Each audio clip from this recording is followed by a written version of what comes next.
जय हिंद, वंदे मातरम, भारत माता की जय। दोस्तों, भारत देश में हमारे तिरंगा झंडा हमारी आन बान शान का प्रतीक है। और जब इसकी सम्मान की बात आती है तो एक सच्चा भारतीय अपनी जान तक इसके लिए कुर्बान कर देता है। लेकिन कुछ मूर्ख लोग ऐसे हैं जिन्होंने हमारे तिरंगे झंडे को मजाक बना के रखा है।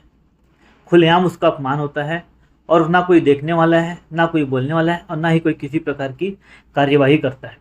मैं आपको बताना चाहता हूँ, हाल ही में अंबिकापुर के एक मिशन हॉस्पिटल में तिरंगा झंडा फर्श में पड़ा हुआ था। सफाई कर्मी के द्वारा उसे लगातार झाड़ू लगा लगा कर बाहर जा रहा था।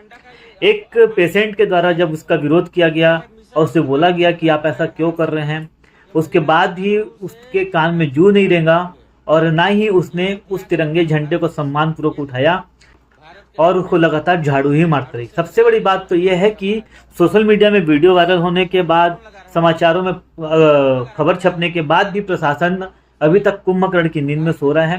प्रशासन ने, सरकार ने अभी तक उसके ऊपर किसी भी प्रकार की कोई कार्यवाही नहीं की है। ये बहुत ही निंदनीय और बहुत ही इनकी मानसिकता को दर्शाता है कि इनके नज़र में हमारे भारतीय तिरंगे की क्या अहमियत है। इससे पहले मैं आपको एक बात और बताना चाहता हूँ। हम लोग जो तिरंगा फहराते हैं 15 अगस्त और 26 जनवरी साल में 2 बार हम लोग तिरंगा झंडा फहराते हैं। शहीदों की याद में फहराया जाता है, हमारे संविधान के लिए फहराया जाता है। तो आपको बताना चाहता हूँ कि अधिकांश लोग, चाहे सरकारी ऑफिसर हो, नेता, मंत्री, संतरी तक जो भी हो, आज भी आज़ादी के 78 साल बाद भी तिरंगा झंडा सही तरीके से नहीं फहराया जा रहा है। मैं आपको बताना चाहता हूँ, 15 अगस्त 1947 को हमारा देश आज़ाद हुआ था। आज़ादी के कारण आज़ादी मिली थी, इसलिए हमारे देश में ध्वजारोहण किया जाता है 15 अगस्त को। लेकिन आज भी कई लोग ऐसे हैं जो ध्वजारोहण के बजाय झंडा फहराया जा रहा है। इसका मैं आपको अंतर बताना चाहता हूं दोनों में। ध्वजारोहण जो होता है, जो पोल होता है, पोल में 80% तक झंडा बांधा जाता है और जब फहराने के लिए जब जो भी सम्मानीय व्यक्ति आता है, मंत्री हो या कोई अधिकारी हो, तो 80% के बाद 20% तक ऊपर झंडे को ले जाते हैं और उसके बाद झंडा को फहराया जाता है।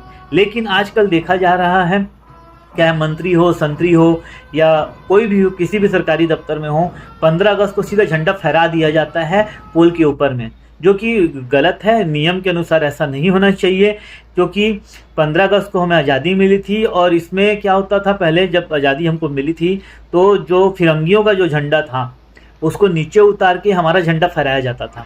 ये एक सिंबल रहता था, एक प्रतीक रहता था आज़ादी का, और ये नियम, एक्चुअल नियम यही है झंडा फहराने का।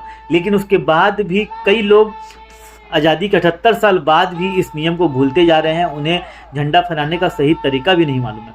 दूसरी बात बताना चाहता हूँ, 26 जनवरी को हमारा जो झंडा रहता है वो पोल के ऊपर टॉप में रहता है और उसे सिर्फ फहराया जाता है। 15 अगस्त को हमारे प्रधानमंत्री जी झंडा ध्वजारोहण करते हैं और 26 जनवरी को हमारे राष्ट्रपति जी झंडा फहराते हैं। अब आपको इन दोनों में भी अंतर बता रहा हूँ। ऐसा क्यों होता है? ऐसा इसलिए होता है, जब हमारा देश आज़ाद होता है तो आज़ादी के बाद देश का जो नेतृत्व करते हैं वो प्रधानमंत्री जी करते हैं आज़ाद भारत का। इसी के लिए 15 अगस्त को हमारे प्रधानमंत्री जी झंडा फहराते हैं। और जो संविधान बना है, संविधान के जो हेड होते हैं वो राष्ट्रपति जी होते हैं, प्रेसिडेंट होते हैं। इसी के लिए 26 जनवरी को हमारे प्रेसिडेंट, हमारे राष्ट्रपति जी झंडा फहराते हैं। तो दोनों का अंतर आपको समझ में आ गया होगा। एक बात आपको मैं और बताना चाहता हूँ, अगर हमारे झंडे का अपमान होता है तो उसमें 3 साल तक की सज़ा है और उसमें आर्थिक दंड भी है, जो कि अभी तक किसी के ऊपर भी नहीं किया गया है। मेरा इस वीडियो के माध्यम से अंबिकापुर के कलेक्टर साहब को और हमारे छत्तीसगढ़ सरकार से निवेदन है कि मिशन हॉस्पिटल में जिन लोगों ने हमारे तिरंगे झंडे का अपमान किया है उनके ऊपर FIR दर्ज की जाए और तत्काल उसके ऊपर कार्रवाई की जाए। अक्सर देखा जाता है कि 15 अगस्त 26 जनवरी को सभी छोटे छोटे झंडे लेकर घूमते हैं, 2 घंटा देश प्रेम दिखाते हैं, उसके बाद सड़कों में झंडा फेंक के चले जाते हैं। तो ये भी एक बहुत बड़ा अपमान है, भूल कर भी ऐसा ना करें। आपको मैं एक और चीज़ बताना चाहता हूँ, जैसे कि हम लोग मोटरसाइकिल में, बाइक में, कार में तिरंगा झंडा लगाकर घूमते हैं, ये भी गलत है। नियमतः हम अपनी गाड़ियों में झंडा नहीं लगा सकते, अपनी गाड़ियों में झंडा नहीं बांध सकते। झंडा लगाने का अधिकार सिर्फ प्रधानमंत्री, राष्ट्रपति, सुप्रीम कोर्ट के जजेस, ऐसे लोगों को है, ना कि आम इंसान को है। तो कोई भी आम इंसान अपनी गाड़ियों में तिरंगा झंडा भी नहीं बांध सकता, ये लॉ है। तो आप लोगों से निवेदन है कि इस तरह की हरकत आप ना करें, वरना आप कानून के दांवपेच में फंस सकते हैं। आपको एक चीज़ और बताना चाहता हूँ, अगर तिरंगा झंडा में कोई दाग लग जाता है या वो फट जाता है तो उस कंडीशन में भी तिरंगा झंडा नहीं फहरा सकते हैं, और उसे डिस्ट्रॉय भी नहीं कर सकते सार्वजनिक प्लेस पे। उसे डिस्ट्रॉय करने का भी एक पर्टिकुलर एक नियम है, उसे एकांत में या तो बर्न किया जाता है या तो दफनाया जाता है, लेकिन वो भी सिर्फ एकांत में, सार्वजनिक प्लेस में हम ऐसा नहीं कर सकते। तो भूल से भी आप लोग ऐसा ना करें। और आप लोगों को बताना चाहता हूं कि अगली बार अगर आप झंडा फहराएं तो 15 अगस्त में झंडा रोहण करें और 26 जनवरी को झंडा फहराएं। अगर ये जानकारी आप लोगों के पास नहीं थी तो प्लीज़ कमेंट में हमें बताएं, और अगर आप लोगों को इसके रिलेटेड कोई भी जानकारी चाहिए तो आप कमेंट में हमसे पूछ सकते हैं। अगर आपको हमारा समाचार अच्छा लगता है तो प्लीज़ हमारे चैनल को लाइक, शेयर और सब्सक्राइब करना ना भूलें। और उन लोगों से मेरा हाथ जोड़ के निवेदन है, भाई झंडा, तिरंगा झंडा हमारी आन बान शान है, हमारे शहीदों का प्रतीक है, हम उनके सम्मान में इसे फहराते हैं। और एक चीज़ आपको बताना चाहता हूँ, राष्ट्रीय गीत हो गया, राष्ट्रीय गान हो गया, आजकल देखा जाता है कि राष्ट्रीय गीत चल रहा है, राष्ट्रीय गान चल रहा है और कोई भी व्यक्ति 52 सेकंड खड़े भी नहीं हो पाता है। यार क्या हो रहा है भाई, हमारे देश के लोग कहाँ जा रहे हैं। हम लोगों को बचपन से सिखाया गया है कि राष्ट्रीय गान और राष्ट्रीय गीत चलता है तो सावधान की मुद्रा में खड़े हो जाना चाहिए, लेकिन आज भी देखा जाता है कि अधिकांश लोग ऐसे हैं जो सावधान की मुद्रा में खड़े नहीं होते हैं और अपने काम में लगे रहते हैं। 2 सेकंड यार निकाल लो, यार 1 मिनट निकालो, 2 मिनट निकालो शहीदों के लिए, हमारे देश के लिए। कहाँ जा रही है हमारी राष्ट्रीयता, कहाँ जा रहे हैं हम लोग। आपसे निवेदन है, कृपया आप अपने अंदर में राष्ट्र प्रेम की भावना जागृत करें। अगर आप जागृत नहीं करेंगे तो आपके बच्चे भी नहीं करेंगे। अपने बच्चों को सही दिशा दिखाने के लिए, सही मार्गदर्शन करने के लिए कम से कम आप लोग इन सब चीज़ों को फॉलो करें। जय हिंद, जय भारत, जय छत्तीसगढ़। अगर आपको हमारा वीडियो, अगर मेरे वीडियो में किसी भी प्रकार से किसी को भी कोई आपत्ति हो या कोई परेशानी हो और अगर किसी को ठेस पहुंची हो तो मैं उसके लिए खेद व्यक्त करता हूं। मुझे रहा नहीं गया मेरे तिरंगे का जब अपमान हो रहा था, इसी के लिए मैंने ये वीडियो को बनाया है। और मैं आपको अंबिकापुर का वीडियो भी इसमें ला के दिखाऊँगा किस तरीके से तिरंगे का अपमान किया है, और कुछ वीडियो आप लोगों को दिखाऊंगा जिसमें 15 अगस्त के दिन ध्वजारोहण के बजाय झंडा फहराया जा रहा है, जो कि बहुत ही गलत है। जय हिंद, जय भारत, जय छत्तीसगढ़। आजादी के 68 साल बाद भी तिरंगे का अपमान, अस्पताल के फर्श पर कचरे में मिला राष्ट्रध्वज, इस उपेक्षा पर आखिर सरकार चुप क्यों है? कब होगी दोषियों पर सख्त कार्यवाही? तो झाड़ू कौन लगा रहा है? मैं लगा रहा हूँ। झाड़ू कौन लगा रहा है? मैं लगा रहा हूँ, तुम लगा रहे हो? हैं? भारत के झंडा का ये अपमान कर रहे हो, अभी झाड़ रहे हो। ये है मिशन अस्पताल अंबिकापुर का ये हाल। ये महिला झाड़ू से झंडा को झाड़ते हुए ये स्थिति आ गया हमारा भारत देश का है। ये देखिए, भारत के झंडे को झाड़ू से लगाया जा रहा है, पोंछा मारा जा रहा है।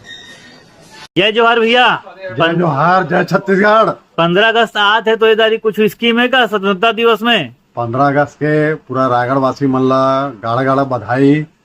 ये दारी हमार दुकान में फ्रिज, एलईडी, वॉशिंग मशीन और एसी में 1000 ले 6000 तक के छूट मिला थे। ओकर अलावा बजाज फाइनेंस में 0% ब्याज पे सामान मिली। बाकी किस्ती ला 8 महीना में पटाए बर है। और ओकर बाद पुराना कुछ भी लाना ही, जैसे AC, washing machine, fridge, LED लाना थे तो 1000 ले 5000 तक के पुराना सामान के मिली। और हमार पता है अनुपम लाइफस्टाइल इलेक्ट्रॉनिक, तुलसी होटल के बगल में, ओवरब्रिज के नीचे, गोपी टाकी रोड में।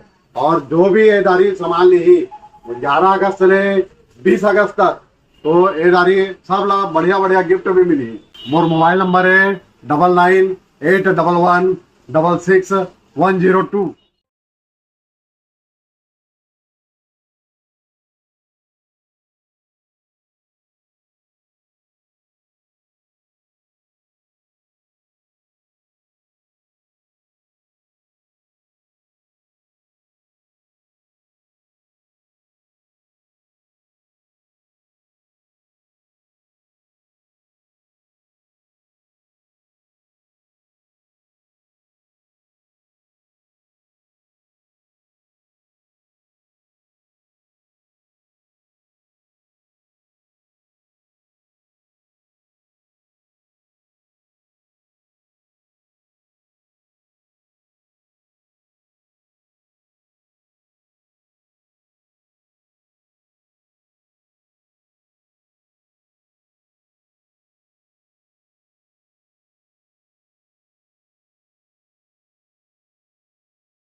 चैनल हमारा वीडियो आपको पसंद आता है तो प्लीज़ हमारे चैनल को सब्सक्राइब जरूर करें। स्पीड न्यूज़ एक ऐसा मंच है जो अन्याय एवं शोषण के खिलाफ जनता की आवाज़ शासन प्रशासन तक पहुंचाता है और पीड़ित व्यक्ति को न्याय दिलाने का प्रयास करता है। इसी के लिए हमारे चैनल को प्लीज़ दोस्तों सब्सक्राइब जरूर करें प्लीज़।